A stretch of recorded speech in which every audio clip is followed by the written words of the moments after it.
Hey guys, welcome to episode 172. Joining me today, two of my favorite political columnists, Michael Cohen of the Boston Globe and the great Bruce Bartlett, who's now writing at the New Republic.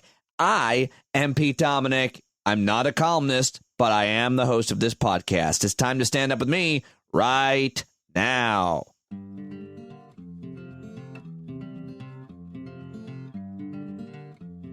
Hey, and happy Monday. If you are listening on Monday, happy day, no matter what day it is. I don't care what day you listen. Happy to have you.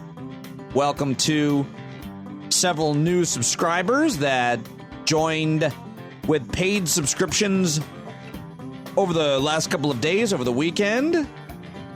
Psyched to have Jared Gibbs, who subscribed for $10 a month. Melissa became a $5 subscriber, and Errol Brown also just became a $5 subscriber. We are now 703 strong, curious, kind, passionate, hilarious, intelligent, critically thinking folks. That's usually the characteristics that I find in you.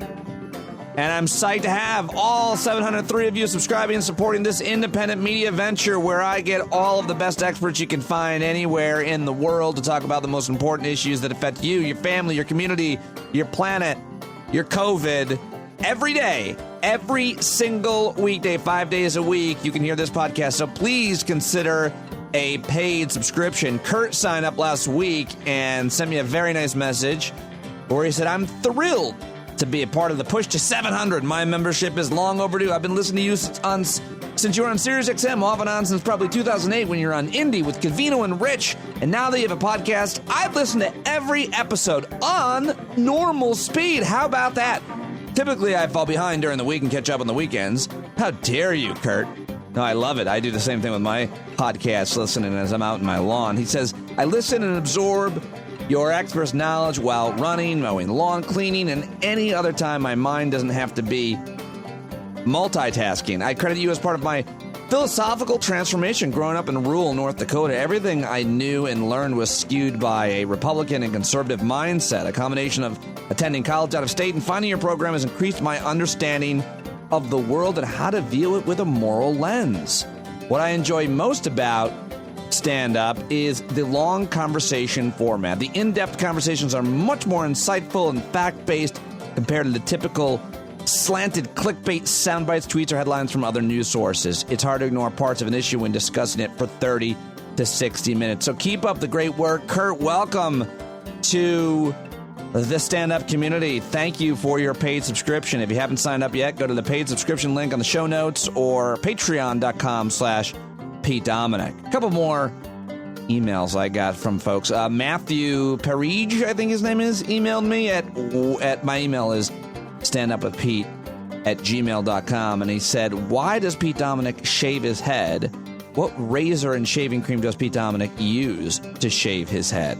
Matthew, thank you for the very important question, very thoughtful question about my personal hygiene. I shave my head because I think it looks better and it's more manageable and I don't have to use shampoo and I like the way it looks and feels, and I wouldn't want to have that kind of ring around my head of hair, and I think that looks silly. So I don't do that. That's mainly why I shave my head. And the razor I use, I guess, is a Gillette Sensor. I used to use the head blade because my friend Todd Green started that company. Todd sadly passed away this year after a long illness. Todd's a great guy, and he used to give me the head blades, and I used to plug them, and I love the menthol shaving cream, so that's also a great razor, the head blade for bald men shaving their heads. So there you go, Matthew.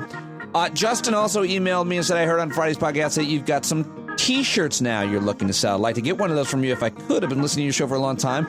Was sad to see you leave Sirius XM, but I've been happy that you're making a top-tier podcast.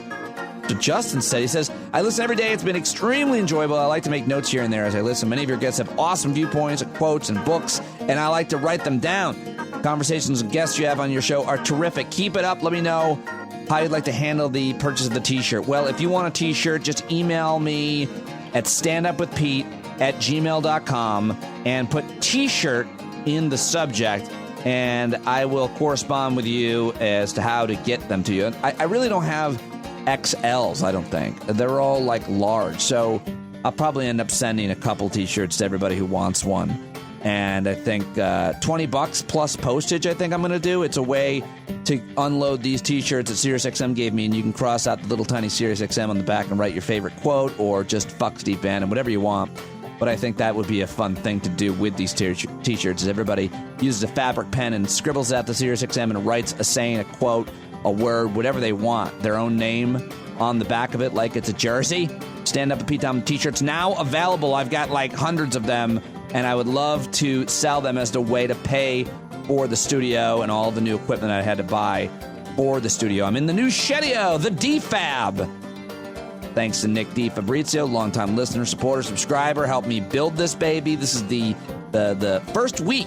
I got in here a week ago, Sunday, and it didn't even have the carpet in, but I worked on it all last week, and it's really coming together. Almost done, I would even say. Almost done. Feeling great about being in here in the studio and doing the podcast from here, and going to launch the YouTube and the video as soon as I get my new computer. I'm very excited. That should be here in a week or so. One more email from Rob, who says, Pete, I listen daily at work. See, I've been asking people where and how they listen to the podcast, and I love to get those emails. Everybody sends me these brief emails about where and how, and I love when you also include pictures, and Rob did. He said, I listen daily while I work at a small craft brewery in Pittsburgh. Today I'm mashing a big stout. Love the show. Keep up the good work. I'm excited about the potential of live episodes. Wishing you and your family the best. Rob, thank you. When do I get some beer? I don't think I'm a fan of stout, but I'll try it because you make it. And I'll share it with friends who do like it. Thank you for all your support and all of your emails. I very much appreciate that. I want to get to my guest before I do a couple of stories. I want to mention, first of all, if you're living out in California and you're dealing with these wildfires, I'd love to hear from you and get your perspective. I will interview you for the podcast if you're interested in talking about it. But I'm reading that 2 of California wildfires are within the top 10 largest in state history. More than 100,000 people have been ordered to evacuate from their homes in Northern California after fires burned through more than 350,000 acres, according to CAL FIRE. 175 structures, including homes, have been destroyed, and around 50,000 more are at risk. The fires come after a heat wave and amid the COVID-19 pandemic. So that is literally a perfect storm out in California. I would really like to hear your perspective on it if you're being affected by those fires. Very scary.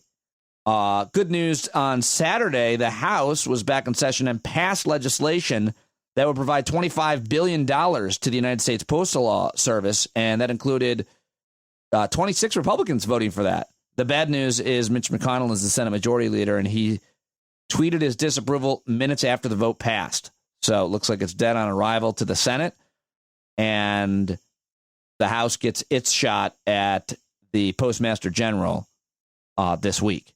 So that'll be interesting. I think that's today, Monday, 24th. Of August. Global coronavirus deaths have now topped 800,000. The global death toll from coronavirus surpassed 800,000 on Saturday, according to Johns Hopkins, while the number of confirmed cases around the world shot past 23 million. How is it where you are at? What's the deal with school? My daughter's high school and middle school said they were going to go back 2 days a week, and then they said, you know what? No, we're not going back at all for the first month. They don't know what they're doing. It's confusing for everybody. I have a lot of patience and sympathy for the administration and teachers, although my wife seems pretty frustrated with the process. So, not sure where you're at with your kids' schools. Let me know. The president also claimed that deep state operatives are slowing the FDA's coronavirus treatment development in a really weird tweet on Friday. And then there's more developments on that I haven't quite followed. But I think the FDA is giving into some kind of political pressure to announce something about, I don't know. I didn't follow that story. Are you following that story? I'll get it right and get somebody to talk about it this week. Also, President Trump's sister, Marianne Trump Barry, audio of her criticizing her brother Donald in a conversation secretly recorded by her niece, Mary Trump, is out. The audio obtained by the Washington Post. Have you heard that? I gotta play these clips for you. I think they're great. This is the president's sister talking about him to their niece. If you don't want to hear him, you can skip ahead, but I think these are amazing. This goddamn tweet and the lie. Oh my God, I'm talking too freely, but you know, the change of stories, the lack of preparation, the lying, the holy. But he's appealing to the base, what they're doing with the kids at the border. I mean, it cuts off right there. I mean, she sounds absolutely horrified, and her analysis of her brother is the same as the rest of us, just as you thought. I mean, what you see is what you get with Donald Trump.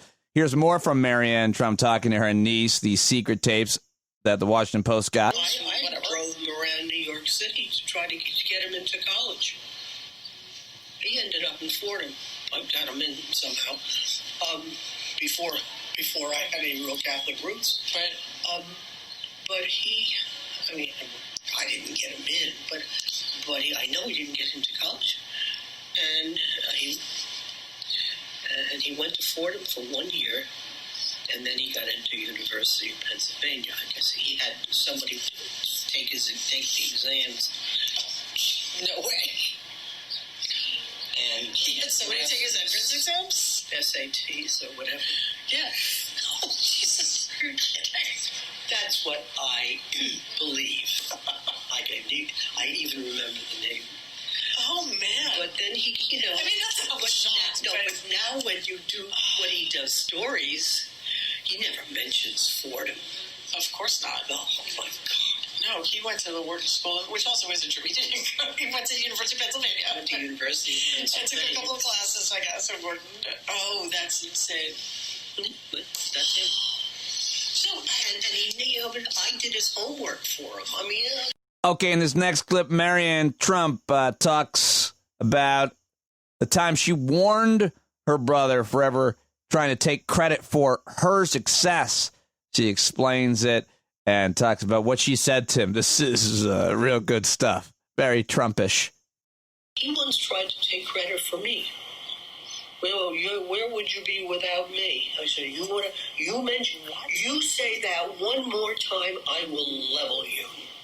Jesus. Because in 1981, he had Roy Cohen call Reagan. It had to be a woman appointed to in New Jersey to a federal court because Reagan's running for re-election, and he was desperate for the female vote. I mean, I said, you had Cohen make one phone call, and I've done everything since then. Did you make Chief Justice Rehnquist appoint me the head criminal judge? No, he didn't. I said, you ever mention that one more time, any time, I will wipe you out, and I would. Wow. Level you, wipe you out? I want to see it. Marianne Trump versus Donald Trump in a cage match. All right, in this next clip, Marianne Trump, Donald Trump's sister, says what anybody who's ever met or been around Donald Trump for a few minutes knows about Donald Trump. But anyway, no, I mean, and Donald's out for Donald, period. When he started to say something to me, boy, look at what I've done for you. And I said, you have done nothing deliberately. I have never asked him for a favor since 1981 when I was being highly considered to go in the federal court on my own merits. I never used the name Trump. Mm-hmm. It was never part of my makeup. Right. Until John and I got married, I had to make the transition. But long story being short, Reagan was the president, and can you ask Roy Cohen, to call Reagan, because they were like kissing buddies. The next day I had the nomination. I probably would have gotten it on the merits anyway. Reagan was running for re-election. He needed a woman. A woman, yeah. And I was top government prosecutor in the United States. Yeah. All right, these are too good. I got to play one more. On another occasion, Marianne Trump said her brother kept asking about Fox News. One day, she said the president called her and said, "Did you watch Fox News?" Here it is. He called and he said, "Did you watch Fox News?" I said, "No." "Why not?" I said, "I don't watch much television at all." Pause. "What do you do?" "I read." Wow. Pause. "What do you read?" "Books."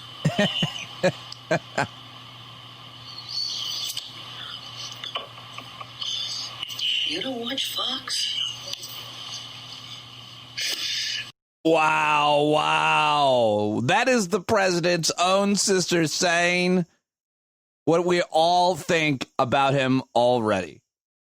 Listen to all those over at the Washington Post who got them. All credit goes to them for, I guess, getting those tapes first. All right. So let's get to my guest, shall we? I hope you're doing all right wherever you are, however you are. I hope that you are figuring out life in this new era that we're living in, and I hope you're finding some good things. I've been finding a lot of good things, from my kids to my wife, to my work, to my hobbies, to my health, physical and mental health. I've been finding some good things. Not every day, and I find a lot of bad things. I turn over rocks, and there can be a lot of ugliness that we walk into. And it seems like we're being barraged with horrible news all of the time. But what can you do? You wake up, you find something to have a purpose for, someone to connect with, to be with, to help. And then you get drunk. And then you just do it again the next day, right? I mean, that's... I'm just kidding. I'm sorry. No, don't turn to alcohol. It only makes you more melancholy. My first therapist, who I went to after I lost my job, said to me, "Thank you for clearing that up. What did you get your degree in?" He's a nice guy. Anyway, I hope you're hanging in there. I really appreciate you listening to the podcast, supporting the podcast, learning along with me. I had an awesome conversation with listener Dan Leaf over the weekend, who's been listening for a really long time. We talked for over an hour. Really great guy, lives out in Southern California on the border. And I don't want to betray too much of the personal stuff that he told me about him and his life and his family, but he's a teacher. You may have seen him in our Zoom hangouts. You've been in there, and so kind, so thoughtful. And he talked about how the program is so much positivity. It's brought so much positivity to his life. And what could be better than that?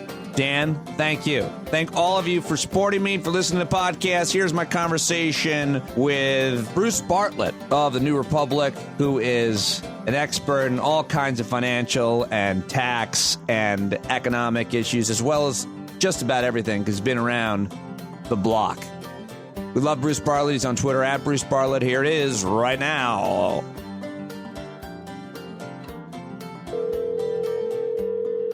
Hello? Bartlett. Hey. Hey, thanks. I'm not in the bathroom this time. Damn it. Are you getting a massage, maybe?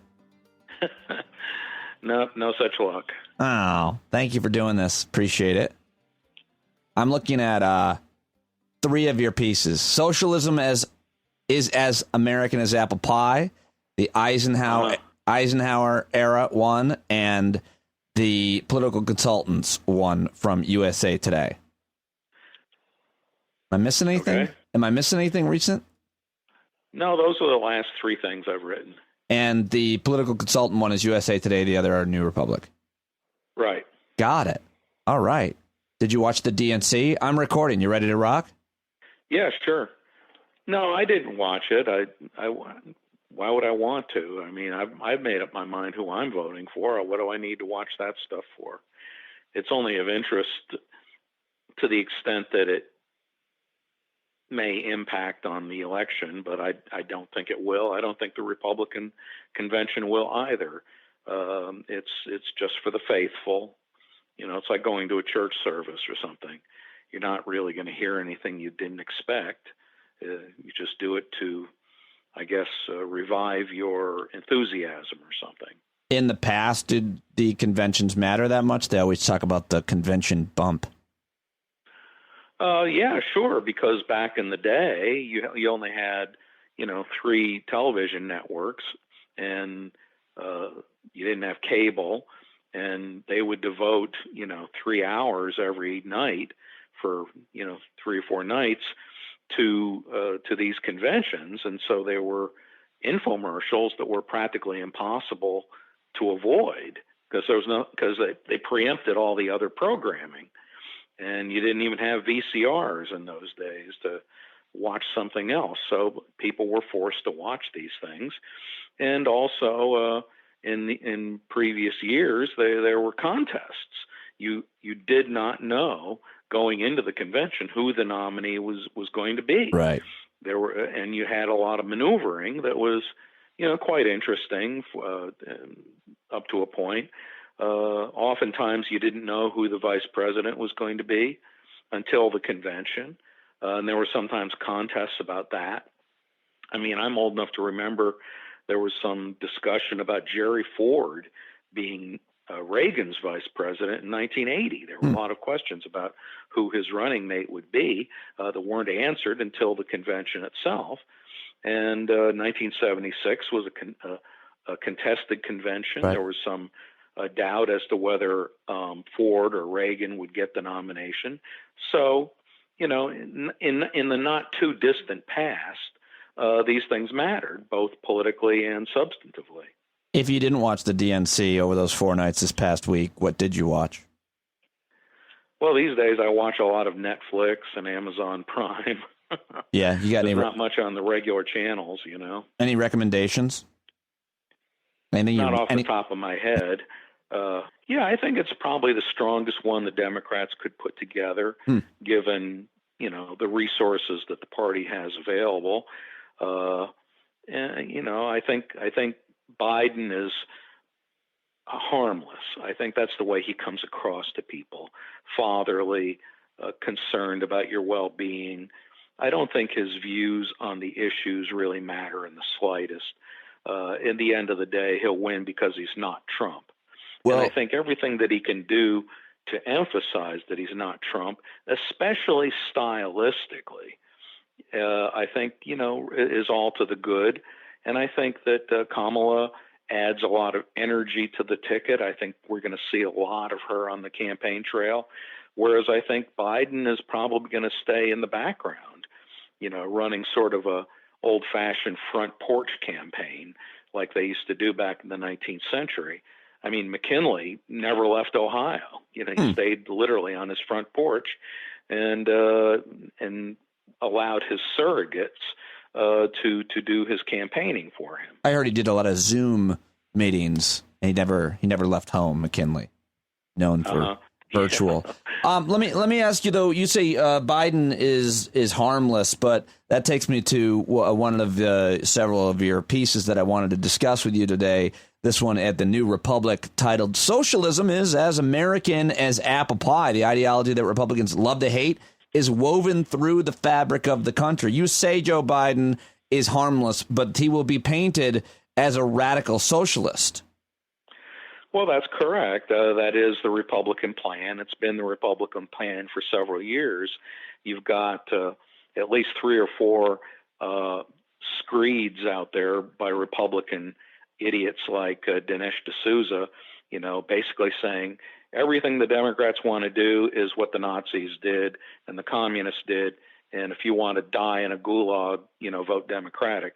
I mean, they have to peddle these lies because the truth, is very harmful to them, because the truth is the Republican Party is a disaster for this country. And I think everybody knows this. And the only way the Republicans can win is by lying over and over and over again to try to make people think the Democrats are scary. And that's what I meant by Biden being not frightening to people. His whole image Right. is completely counter to Trump's, excesses, nuttiness, wildness, lying, exaggerations, conspiracy theories, all this kind of nonsense that is going to be fully on display at the Republican convention. They have a lot of nutcases scheduled to speak, and I hope people watch them.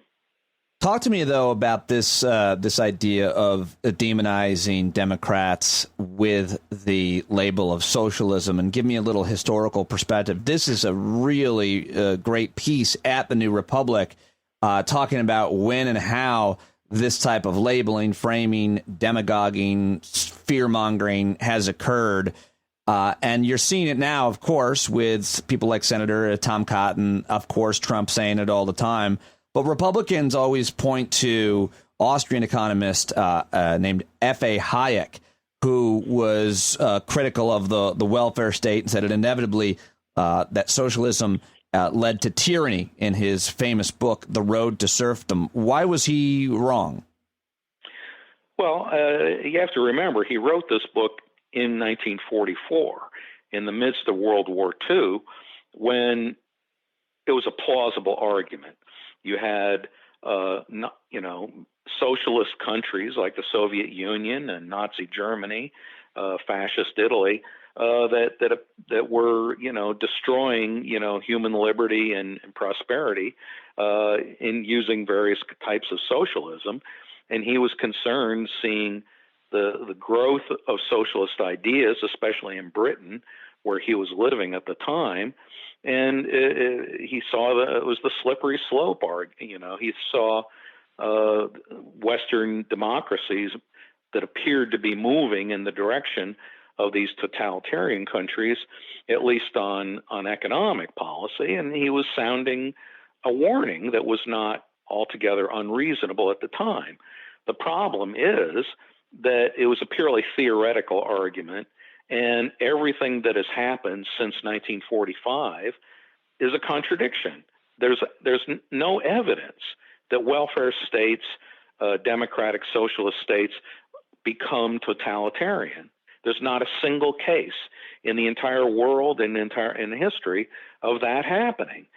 So to use Hayek's warning about something that might happen as proof of what will happen, while ignoring what has happened in reality, is simply absurd. But yet that's what conservatives do. You also have this great point, which always needs to be made. I really like the way you make it in this article, is that Republicans never called their many tax giveaways to favored industrialists like Elon Musk socialism. You reference the work of economist Mariana Mazzucato in her book, pointing to all of the handouts that the tech sector gets. And what your point is that Republicans aren't actually opposed to socialism per se, but only socialism that benefits poor people and minorities. That's the kind they don't like. Socialism for farmers and industrialists is just fine as far as they are concerned. It's such a good point as to how they control the purse strings of government, who gets, quote, handouts and who doesn't. Oh, that's exactly right. And I should have mentioned trade policy there as well. Republicans are always happy to put up tariffs that have the principal effect of raising the profits of domestic producers. That's not socialism to them, even though it obviously is. And look at the pharmaceutical sector. We're right this minute giving away billions upon billions of dollars to big pharma companies so that they will develop a vaccine against the COVID virus, as if they wouldn't be doing that without the money. Right. Of course they would be doing that. And we're simply giving them money for basically nothing. And then they're going to charge us maybe thousands of dollars for these treatments, for these vaccines that the government essentially paid for. This happens all the time. The National Institutes of Health, the CDC, other government agencies create a lot of these drugs and do all the basic research, and then private companies just take it and produce these products that they charge, huge amounts of money for and make huge profits from. And of course, everybody knows that the internet and email and things like this were essentially created by government research. But does the government get any royalties from this? No, of course not. All these people like Elon Musk and others, they want to pretend, we did it all by ourselves with no government help at all, and that's why we deserve these huge billions and billions of profits. And it's just a lie. It's just complete nonsense. Yet progressives, for some reason, are very shy about making this argument. You mentioned farmers as a group that gets a handout. And that is, I don't know, I can't go through history as to when that has happened, but it does happen pretty much every season as crops suffer. There's government subsidies for those farmers and so on. But you mentioned the trade war. As a result of Trump's trade war, farmers all over this country have lost access to markets like soybean markets. And in return, they were given billions of dollars because they couldn't sell their crops because of the trade policy, the trade war that Trump started. Isn't that right? I mean, wasn't it billions of dollars? No, that's that. Oh, yeah, tens of billions. It's utterly absurd. Yet, from everything I read, the farm sector is still firmly pro-Trump, and they seem to be just utterly, oblivious to the reality of the situation. Yeah, I mean, if the question is, do you want to sell, grow and sell your crop to different markets all over the world, including the U.S., or do you want to sit and get a check? I think most of them will say, no, I actually want to work. But I don't know. That's. Yeah, the funny thing is, if you talk to farmers, they're the most independent people you'll ever run into, and they hate the government, and they think that they don't need it at all. And yet the entire farm, how many industries have an entire cabinet department dedicated solely to their well-being, right? Yeah. I mean, do we have a department of technology or a department of automobiles or steel? Of course not. Well, we have an agriculture department. Well, I would imagine, because that's their main market is government, local, state governments, school lunches. That's who they're selling a lot of food to, a lot of their products to, is back to the government. Anyway, we can go from that article and talking about the socialism as American pie to another piece of yours recently, or no, that's about to come out, right? It'll be out this week at the New Republic about the Eisenhower era, right? Yes, that'll be published on Monday. Great. On September 17th of this year, a memorial to Eisenhower is going to open adjacent to the National Mall in D.C. And when we talk about socialism and we look at the Republican Party of the Eisenhower era, what kind of a welfare state, what kind of a socialistic ideas and policies were in effect as a result, mostly, I think, of FDR's New Deal? And what did he think about them on the record, and what did he do about them? Well, when Eisenhower was elected in 1952, you have to remember the Republicans had lost 5 presidential elections in a row, and they all believed that Roosevelt was basically a communist. I mean, some people actually thought he was literally a communist, and that the expansion of government during the New Deal, during World War II, was moving us in the direction of the Soviet Union, just as we were talking about in terms of Hayek's warning. And they thought that we absolutely needed to abolish and repeal Social Security and all these other programs as quickly as possible before they became too powerful to be able to get rid of. And Republicans wanted the New Deal repealed, but they also wanted to win desperately. And so they nominated Dwight Eisenhower, who was, unfortunately for conservatives, a classic centrist. And the last thing he was going to do is repeal the New Deal. And so the Republican, many conservatives hated him, and they supported Robert Taft instead for the Republican nomination. They were very upset at the things Eisenhower did, And maybe most particularly, they were upset by the things he didn't do. He didn't try to repeal the New Deal. He wouldn't even cut taxes, even though taxes were very, very high at that time. And so there was this deep frustration among the conservative wing of the Republican Party that they were really impotent during the Eisenhower years. And then, but of course, they then came back with a vengeance in 1964 with Barry Goldwater, who, right, of course, was badly defeated, running on, basically a Trumpist kind of program. And this proved again to at least to the party regulars, that this sort of approach was a political loser, and they decided that winning was more important than losing on principle. So that led to Nixon being elected, and of course Nixon had been Eisenhower's vice president, and his presidency was, at least substantively, very, very liberal. So really, up until 1980, when Reagan took office, the Republican Party was, at least at the presidential level, quite moderate. And Jerry Ford was another moderate president as well. You also have in this article, which is so good and has so much historical framing and reference in it, you write a key impediment to Dwight Eisenhower's nomination for the Republican ticket was that the Republican Party was just as nuts then as it is today.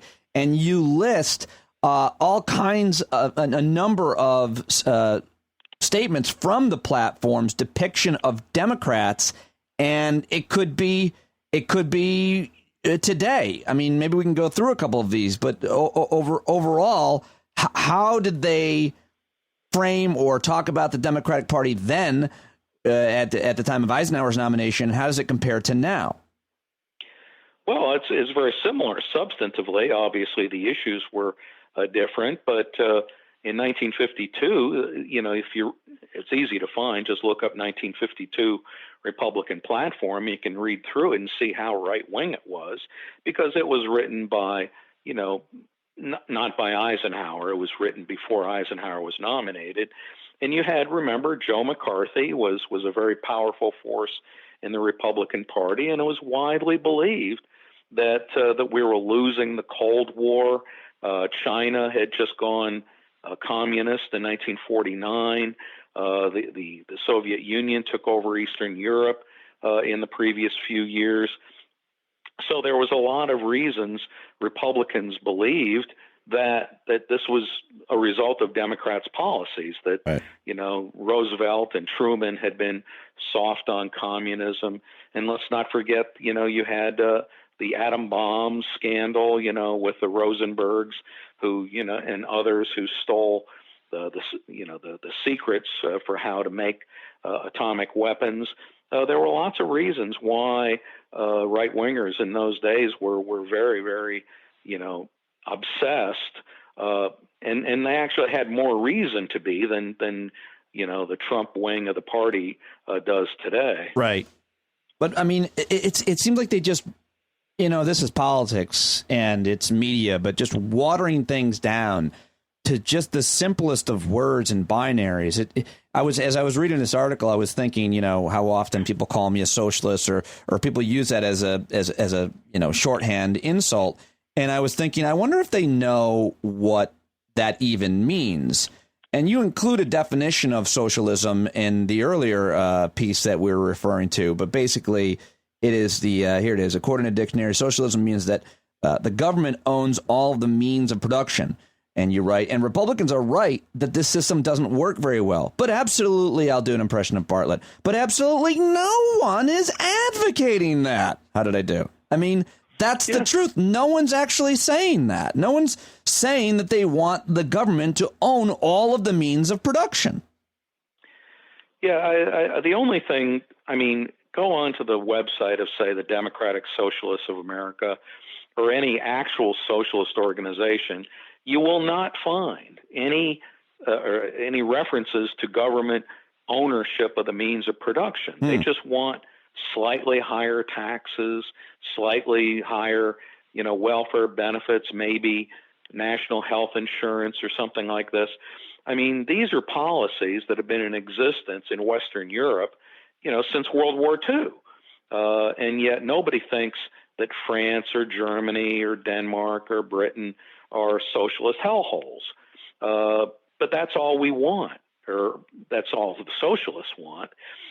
So it's like I said, the Republican Party is only able to win by lying and making ridiculous exaggerations about what Democrats are in favor of. And quite frankly, Democrats do a really lousy job of defending themselves, which is why people like me have to do it for them. Well, I'm glad to have you doing it. Well, this leads us, I think, to one more piece I wanted to talk to you about. This one appearing in the USA Today, the great Bruce Bartlett, publishing just about everywhere.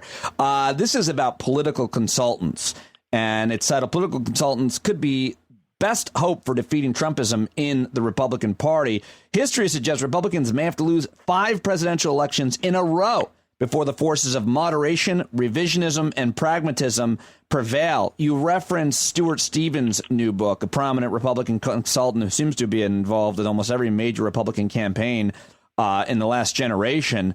And basically, you're saying here that what? That it's the policy that has to somehow prove to people that it works and makes their lives better, or else they can't win? Well, I'm just saying that ultimately pragmatism is what will lead Republicans back from the absolute nuttiness and extremism of Trump back to, an Eisenhower, Nixon, Ford type of presidency. And of course, we've had other moderates as well, George H.W. Bush, people like that. And I think that the consultants will be the people who go to the future Republican, candidates for president and say to them, look, you're absolutely right that we should repeal Medicare and repeal Social Security. These are terrible programs. But, the reality is people like them. And so purely as a matter of electoral politics, it's a bad idea to say these things and advocate these things. Instead, support things that people like, that people want. And so I think it's that kind of non-ideological pragmatism in terms of how to win an election and what policies are popular that will allow them to argue for moderate policies and potentially moderate candidates. You talk about, you think about McCain and how he worked with Russ Feingold on campaign finance reform and was, against torture. And I suppose in the end, he voted to keep Obamacare around. But he was a very conservative senator from Arizona, you could argue. And then Barry Goldwater's seat. Right. I mean, I think arguably very conservative on policies and certainly on rhetoric, but at times you worked across the aisle. Then you've got Mitt Romney, who is the next nominee for the Republican Party. And you can talk about similarly him being a more moderate. But that leads us then to Donald Trump, doesn't it? Like, didn't the party over the last 3 nominations become more and more extreme and arguably a lot more conspiratorial and racist as well? Is that the logical path that happens in this country, or is this new, a trend? Well, I would make the argument that the party is far more moderate than its leadership at this point in time. I mean, you've been around long enough to remember the 2000 election when George W. Bush ran as what? Compassionate conservative. His policies were really to the left of the other candidates running. Guys like Steve Forbes and John McCain were running against him, and they were running more conservative than Bush was. And as you say, Mitt Romney was the nominee as recently as 2012. And if you look even in 2016, you have to remember Trump only won because there were like 16 Republicans running. Every one of them was more moderate than Trump. So you can argue that the bulk of votes in the Republican primaries, even as recently as 2016, were for policies and candidates far more moderate than Trump. And Trump himself ran very much as a moderate in 2016. It was only once he was elected that he became this rabid, insane right-wing asshole. So, so I think that there's actually more consistency there than it appears on the surface. I love, and I've got to read this from your piece about Eisenhower, that in a letter to his brother Edgar Eisenhower, Dwight, the president, wrote, he made clear, you write, his belief that it was stupid to even try to repeal the welfare state. Quote, should any political party attempt to abolish Social Security, unemployment insurance, and eliminate labor laws and farm programs, you would not hear of that party again in our political history. There is a tiny splinter group, of course, that believes you can do these things. Among them are H.L. Hunt and a few other Texas millionaires and an occasional politician or businessman from other areas. But, Eisenhower writes, finishing here, their number is negligible and they are stupid. Sounds like something you'd say. Yeah, people have forgotten about H.L. Hunt, but he was the Charles Koch of his era. He was the richest man in the United States, easily a billionaire, and of course he would be much a multi-billionaire in today's dollars. And he had the money, and he used it to promote extreme right-wing points of view, and was behind Goldwater and various other people on the right in that era. And these eras are not as dissimilar as maybe people think they are. And that's one of the things I'm trying to show people is we can learn from the past, and maybe we can learn from how guys like Eisenhower managed to keep the right-wing crazies under control. And I mean, the only flaw with that, I think, is social media and the internet and how media has changed. What do you think? Like, how do you keep keep in mind that Eisenhower was confronting new media himself. He was the first president of the television era, and television was very much as radical a transformation of the deliverance of news and commentary as the internet, because the previous system, all you had was radio, you see. So I think that, again, there's more similarity than differences, and Eisenhower very much was much better on television than his opponent, Adlai Stevenson, who ran both in 1952 and 1956. And I think that's one of the reasons why he was successful, just as Roosevelt had been the first, FDR, was the first president of the radio era, and he had a beautiful speaking voice and was very, very good on radio. And so I think in many ways our candidates were, or at least the successful ones, were always successful at adapting to the new media of the time.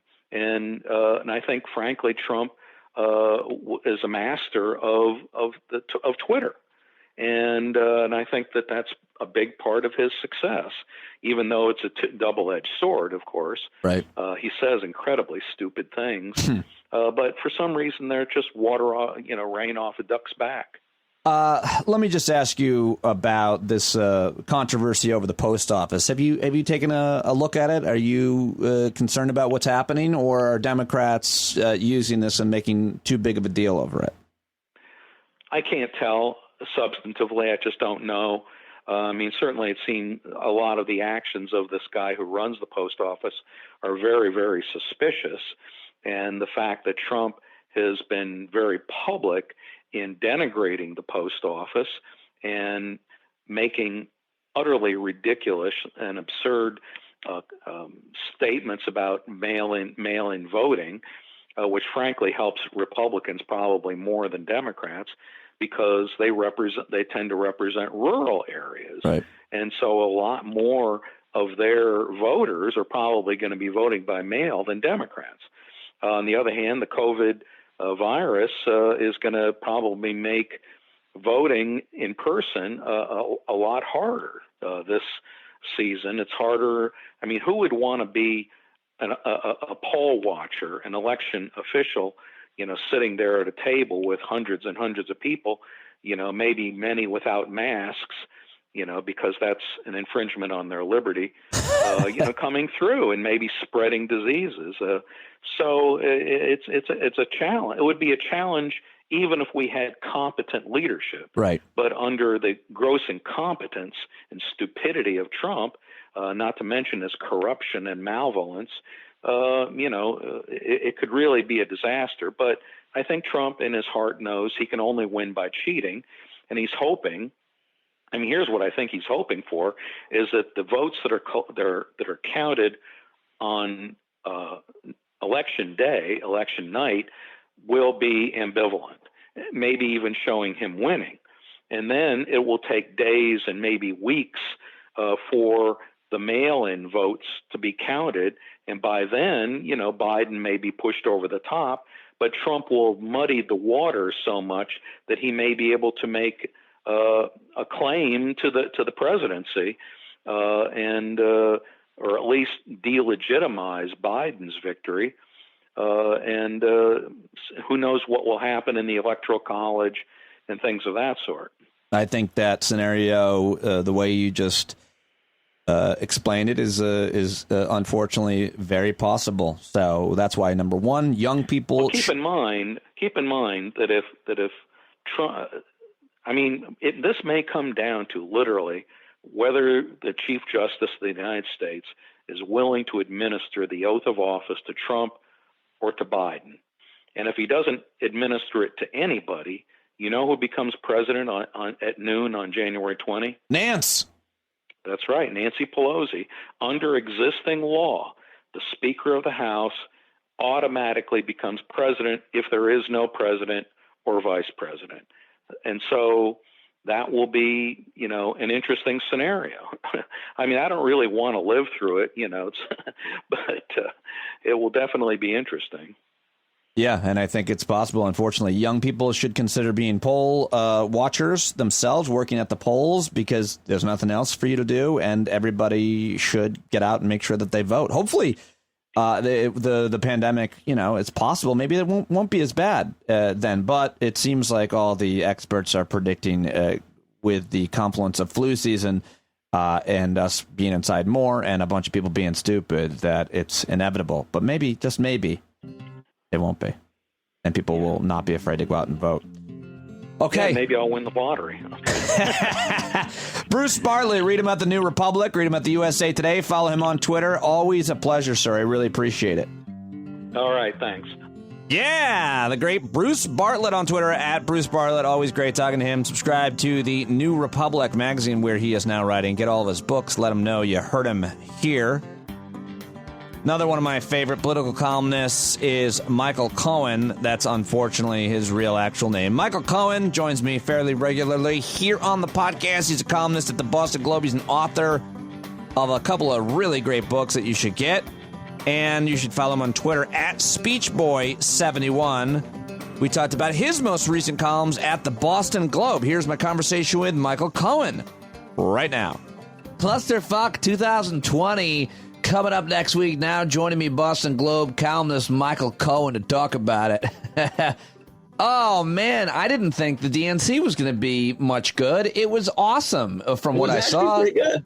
It was pretty impressive, I got to say. It was entertaining. Yeah, it was. I agree. They had the most attractive and intelligent female actresses. Yes, like ones that are not only the funniest with Julia Louis-Dreyfus. Yeah, but they're also all women who are like notoriously politically engaged and outspoken. True. Absolutely, and kind of had the right to be there as far as what celebrities would be there. So there was that. A lot of focus on women of color. But as you wrote about in your piece at the Boston Globe, you liked that nominating process when they went through all 40 states? I loved it. All 40. All 50 states? I think you said 40 minutes or something like that. I don't know why I said it. What am I, Obama? In 40 states, you're going to get a prime-time placement at the RNC. That was my favorite thing of the convention, and it has nothing to do with politics. I just loved seeing, this beautiful country and the diversity of this country. with a video from every state. It was just awesome. I loved it. There it is. You wrote, for 40 wondrous minutes, that's why I said 40, Americans could gaze at the beautiful and diverse mosaic of a country they call home. It was uplifting, patriotic, and deeply sentimental, yet also bittersweet. Why was it bittersweet, Cohen? I can't go to any of these places right now. Right. Yeah. You can't travel anymore. Really, as a New Yorker, I can only go to about, I think, 15 or 16 states right now. And most of them are around New York. So that sucks. I mean, I can go, but I have to quarantine for 2 weeks, and I don't really want to do that. Yeah, that's what you wrote at the end of this piece. After having spent so much of the past 5 months staring at our four walls, Americans received a much-needed gift from Democrats, a powerful reminder that not only what we've lost due to the pandemic, but a deeper appreciation of how much we have to look forward to when this storm has passed. Do you think it's going to pass? Better. I sure as hell hope so, because it's ridiculous at this point. You also wrote a piece in the Boston Globe about today's Republican Party. I talked to others.Bartlett today about that as well. But basically, your piece was that today's Republican Party is there to serve Donald Trump, not even the interests of Republicans. Do I have the gist of that? It's funny. I wrote that piece last week, and I finished on Friday, and then announced, I think, on Saturday that Trump is speaking all 4 nights of the convention. And the 10 big convention speakers, half of them are named Trump. I mean, thank you for making my point, RNC. I mean, literally, it is ridiculous for Trump to be taking all 4 nights. Which, by the way, I think we should rename this. I said earlier, Clusterfuck 2020. It's really Festivus 2020, because it's just going to be Trump airing his grievances for 4 nights in a row. And I read I think the Post had a thing saying he wants to respond to all the criticisms the Democrats made of him at the DNC, which is exactly what Americans, I think, are looking for right now in a president, somebody who is thin-skinned and really wants to, get back at all the mean things people said about him. Traditionally, the candidate will make one minor or maybe a couple little appearances at some point during the convention before they give their big speech.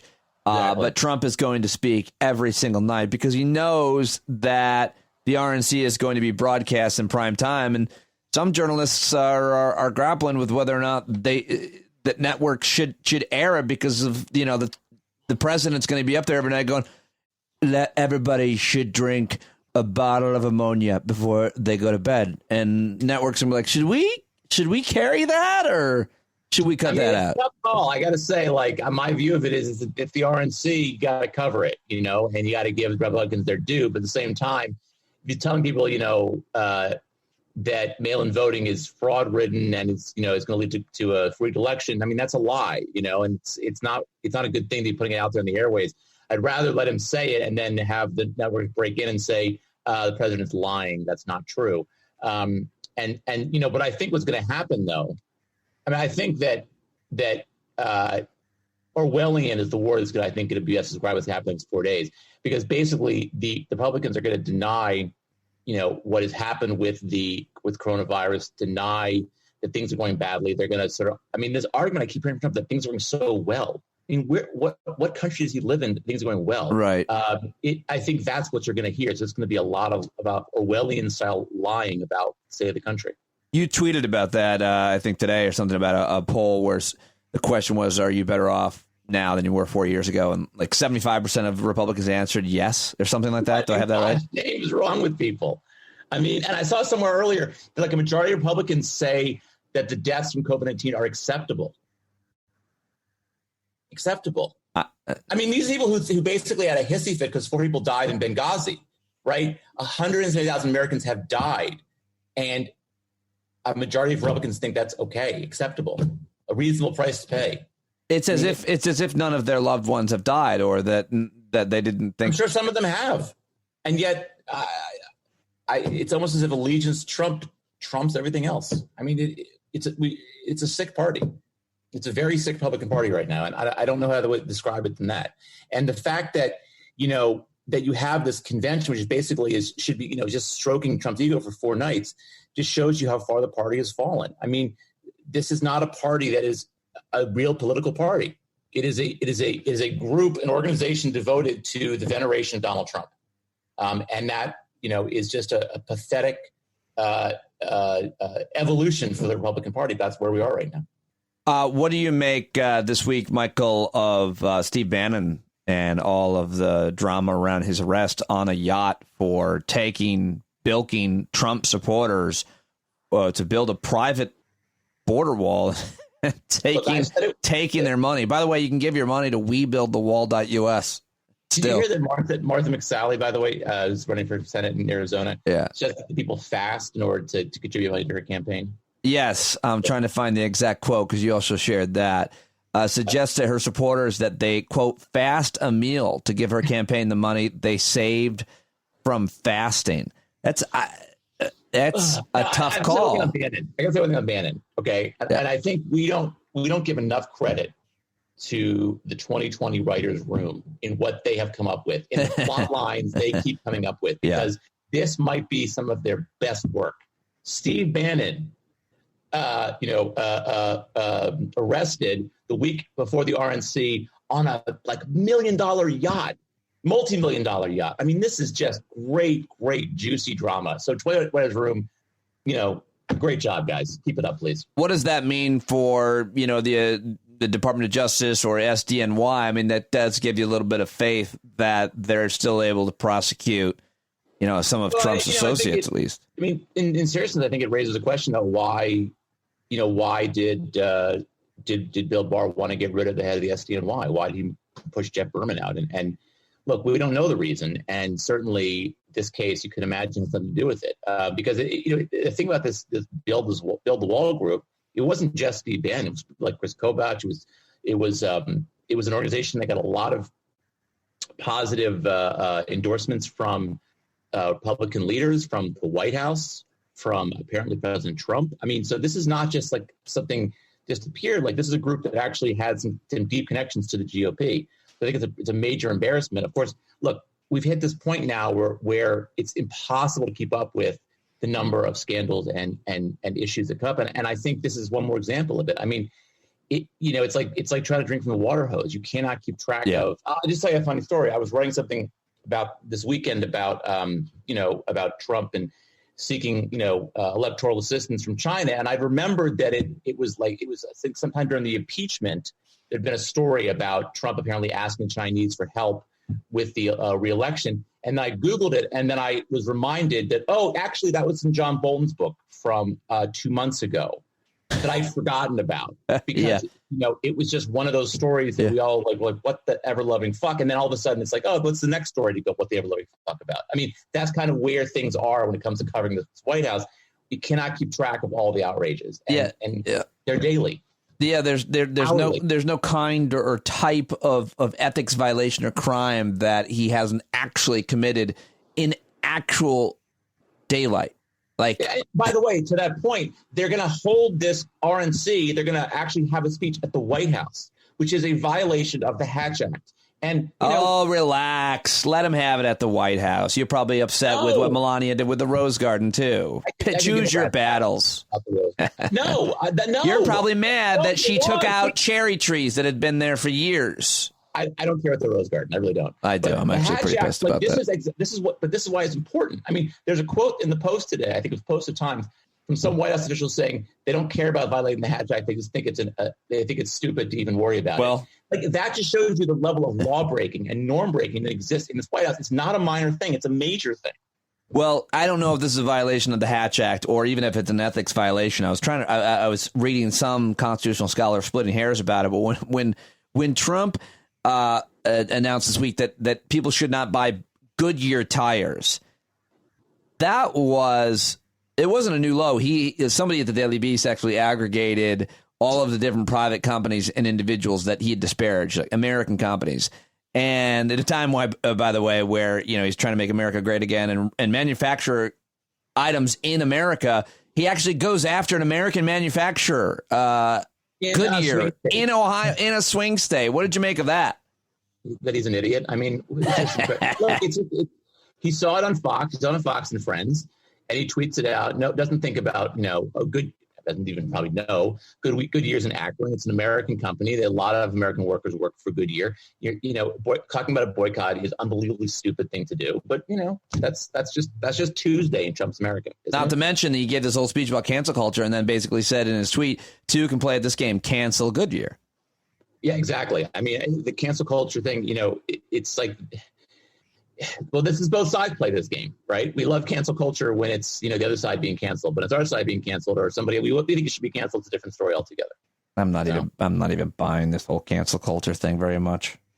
Who's getting canceled? Who or what's really gotten canceled? They're bigger fish to fry at this point, I'd say. Yeah, that's the other thing about the whole conversation where so many folks on the right see as the cancel culture as impending doom. The most existential threat is that somehow if they say something racist or sexist, they're not going to get another job. Like, really? Is there not any more? That is a concern, I feel like, of generally of white guys. I generally feel that way. Well, I will say this. I do think that I have been critical of it, and I think there's reasons for concern about it. But I think when I hear it from Republicans, I just sort of feel like, give me a break. Yeah. There are elements of it that I've been critical of as well. But I'm trying. I mean, what I'm saying is I think what you're saying, which is this is not even in the top 10 or 20 or 50 issues that are plaguing our country. Cancel culture. Which I don't think means you should ignore it, but I think it's like it's hard for me right now. I was going to write about it when that big letter came out, but I'm like, you know what? There's a fucking virus out there that I got to worry about. Well, yeah, exactly. The virus, climate change, the threat to democracy, and the blah, blah, blah. Blah, blah. So what do you make of at the DNC? You wrote a number of columns and have been critical of, kind of the allegiance to Bernie Sanders, the Bernie bro mentality, Bernie himself and some of the policies. You seem to give credit and respect to Bernie's efforts this past week to try to align his supporters, those who voted for him, with Biden. Yeah? Yeah, I thought Bernie gave a great speech on Monday night that showed, the party's united behind Biden. I think it was really, really important. I didn't expect there to be a left-wing insurgency at a virtual convention, but at the same time, that was obviously a problem for Hillary 4 years ago. It's not a problem now. And it's good to see, from Democratic perspective, it's good to see the liberal wing of the party sort of getting on board with Biden, which I think has happened. And that's a good thing. I think it's positive for the party. I think it's positive for, frankly, Sanders. I think it makes it more likely that he's going to have a role to play in at least, policy-wise, in a Biden administration. So I think it's good all around. And if you're Biden, you go into the convention with really two goals. And one is to define yourself in a positive way to Americans, but also to make sure that you're the head of a united party. And I think there's no question that's the case right now.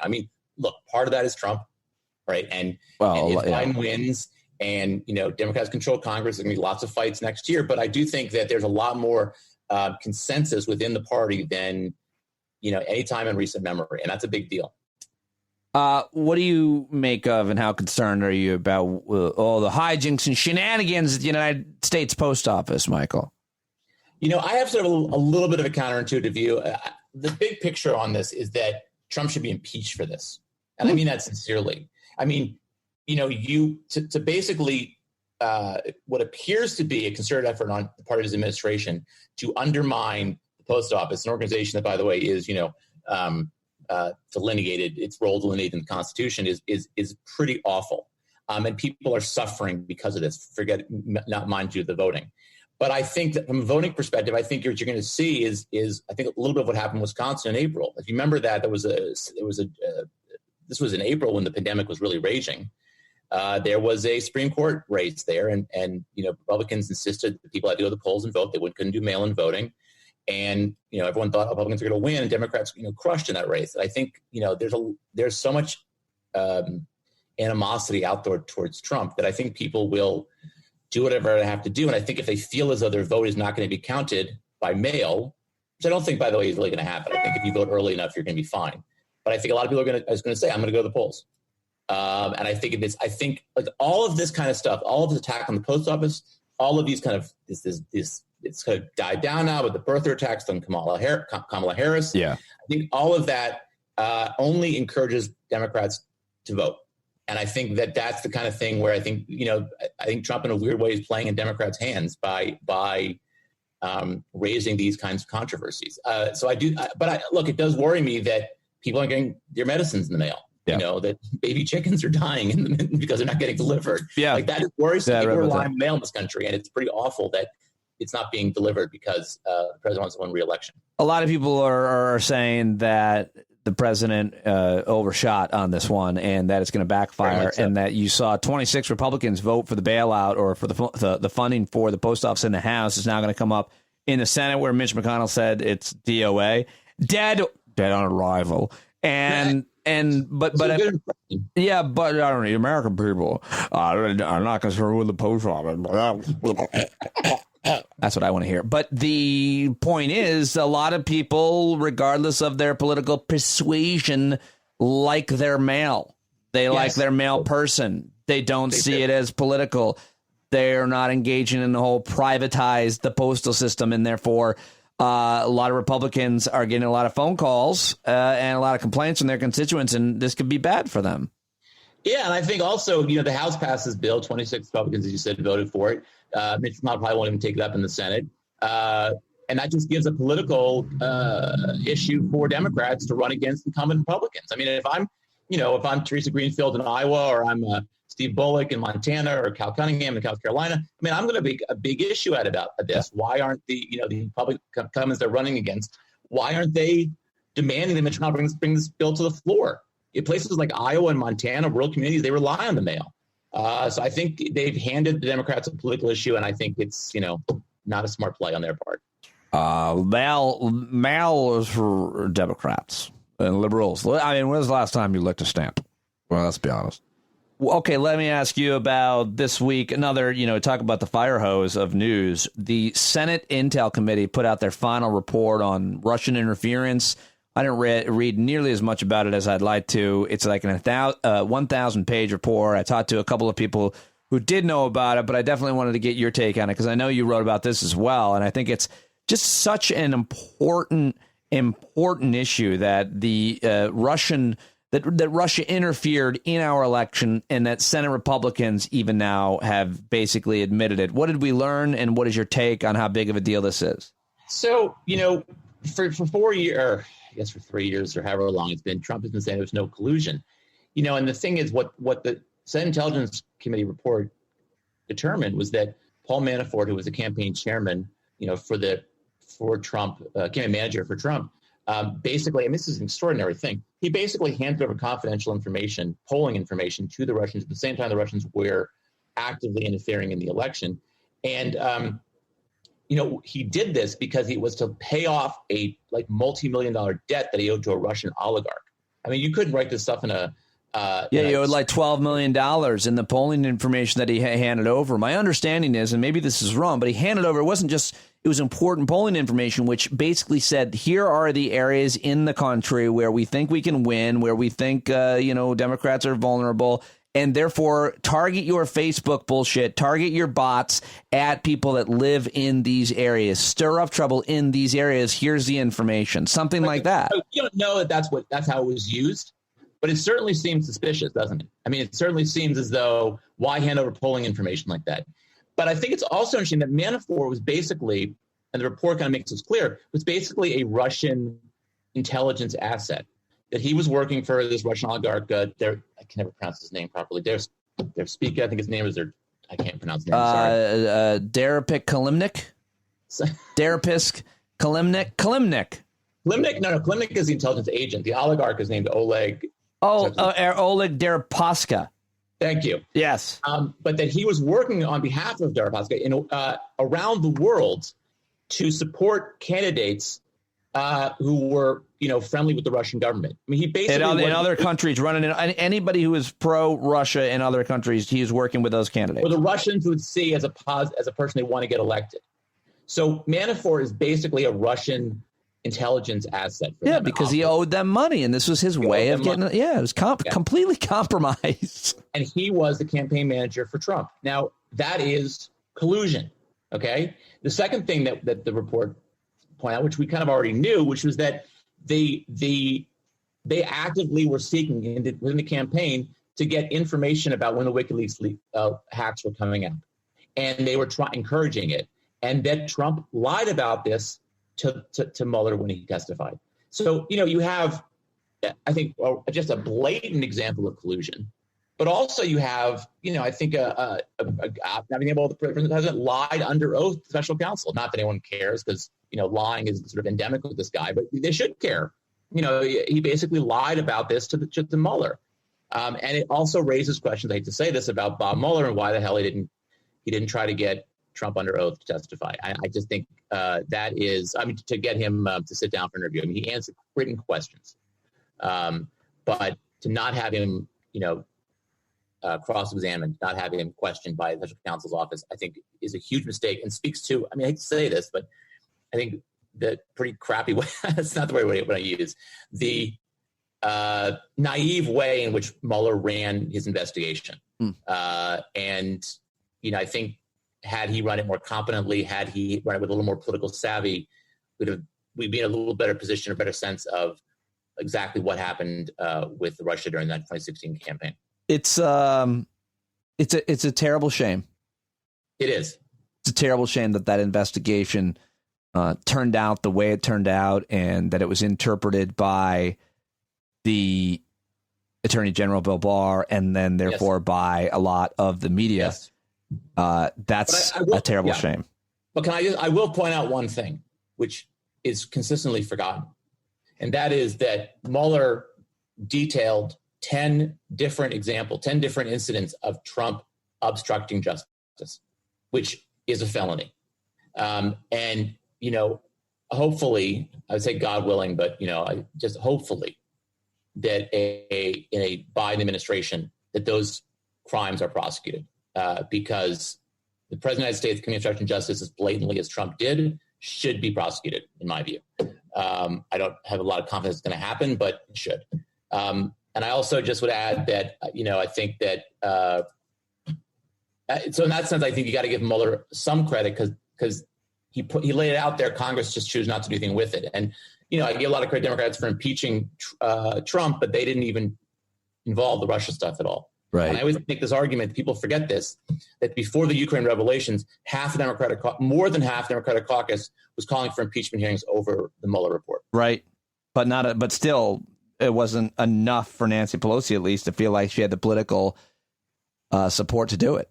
Not until Ukraine happened. Right. And by the way, this is the saddest thing of all. The word Ukraine impeachment was never mentioned at the DNC. You'd think it should have been. He was impeached. He was impeached for abusing power. Yes, it should have been mentioned. Yeah. But it didn't. Why was it mentioned? Because nobody cares. So that's the country we live in these days. 70 days left, Michael Cohen. What are your biggest concerns with the time between now and the election? Just making it through. I don't think my view in one this day race at a time. Pretty static for a while. The president's unpopular. He's been unpopular for the last 3 years. There's nothing, in my view, he can do to change that dynamic. And, barring some really weird, bizarre event, I think he loses in November. The one thing I've heard a couple people say is that he's going to announce a vaccine in October 15th. Of course he will. He will. And it will be BS. Yeah, but I don't think it'll make much of a difference, frankly. I don't think it will either, because I don't think that he'll have the support of any pharmaceutical company or any officials. I mean, look what he did to his own FDA this week. Yeah, somebody at the FDA, I read yesterday, who was in charge of approving such vaccines, said, "I will resign before I approve of a vaccine that's untested." And it made sense to me. I was like, you know what? Yeah, nobody wants to sign off on a vaccine or on any drug that's going to potentially kill people. It's happened. It's happened before with pharmaceutical companies. It had. I'm thinking of Vioxx off the top of my head, where they knew maybe they didn't. I don't know. Sometimes pharmaceutical companies screw up, but in this case, with a vaccine, or a government official signing off on the vaccine that doesn't have any money to gain, he or she's not going to do that. Come on, better angels. What do you mean, better angels by the FDA or by? Yeah, by the. I mean, like, no one's going to sign off on that. I just don't see government officials. You know what though? I don't know. I'm not. as confident about that as you are, because I think that these guys can be influenced politically. So we'll see. But I think a vaccine might be a different story altogether. And look, the fact of the matter is, like, even if there is a vaccine, it's not going to be available to be distributed. Who's going to trust this guy to distribute it properly? Right. I just think at this point, I don't think it makes much of a difference, really. I just think that the die is cast in a lot of ways in this election. One more question. I haven't talked to you since Joe Biden, hopefully a future president, selected Kamala Harris. What do you think of her as a pick? What did she bring to the ticket? I wrote back in May that's the person he should have picked. And yeah. I've long thought that, and she made the most sense. She was the safest pick, which I think is interesting because she's the first black woman to be on a ticket. Right. It's the safest pick. So that's a lot of our Democratic Party is right now.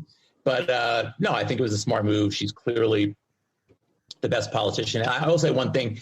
If you saw some of the other candidates who were being considered for the position at their speeches, the DNC, people like Gretchen Whitmer, for example, who gave a terrible speech, I thought, none of them looked as polished and as ready as Kamala Harris did.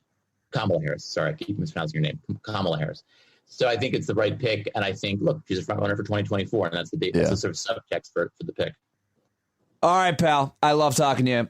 You took a lot of questions. I fired a lot of questions at you. Thank you very much for joining me. Pleasure. Always a pleasure. Read him at the Boston Globe. Follow him on Twitter at SpeechBoy71. Subscribe to his newsletter, which I love, Truth and Consequences, buy his books. Michael Cohen, the real good Michael Cohen. Although his book's coming out now, huh? Are you getting another wave of? Yeah, I get about 3 tweets or DMs a day asking for a free copy of the book. I'm so sorry. I say I'll send you my book if you want. And they're like, no, I don't want to read that. Oh, that's rough. All right, buddy. I appreciate it. Thank you very much. All right, I'll talk to you. And there goes Michael Cohen at SpeechBoy71. He's very good on Twitter. Love reading his Twitter timeline. And mine is at Pete Dominic. I have a Twitter timeline. That's the show for today. Bruce Bartlett, Michael Cohen. Who do you want to hear on the show? I usually schedule as many of my guests as I can for the week, Sunday and Monday. Who am I kidding? I do it like the day ahead usually. I try to stay as relevant as I can. There are certain people, though, obviously, I book ahead of time. And so if you have ideas, you should email me Saturday or Sunday on the weekend. Guest ideas, say, it's the weekend. I think I'm going to email Pete Dominic some people I'd like to hear on the show. standupwithpete@gmail.com. Put guests in the subject. I don't know if you noticed this or not, but I'm making folders so that I can put your emails in separate folders. This is the T-shirt folder if you want a T-shirt. This is the guest folder if you want a guest suggestion. And then there's a whole folder for dick pics, which is very special. Now I feel bad that I said that. I feel terrible that I said that, but I'm not gonna erase it. Please don't send me any dick pics. Somebody's gonna send me something, and somebody's been sent something and is traumatized by it, and I feel horrible about the ending of the show. But I still want to say, no matter how many dick pics you've received or sent, all right, I don't like those of you that send them, especially if they're unsolicited. I love you. You're not alone. I'm sorry it got so weird here at the end. Have a great rest of your day. Thank you for listening. And if you haven't subscribed yet, now's the time. Go click on the paid subscription link in the show notes. Patreon.com, Facebook, Instagram, Twitter. Bye-bye.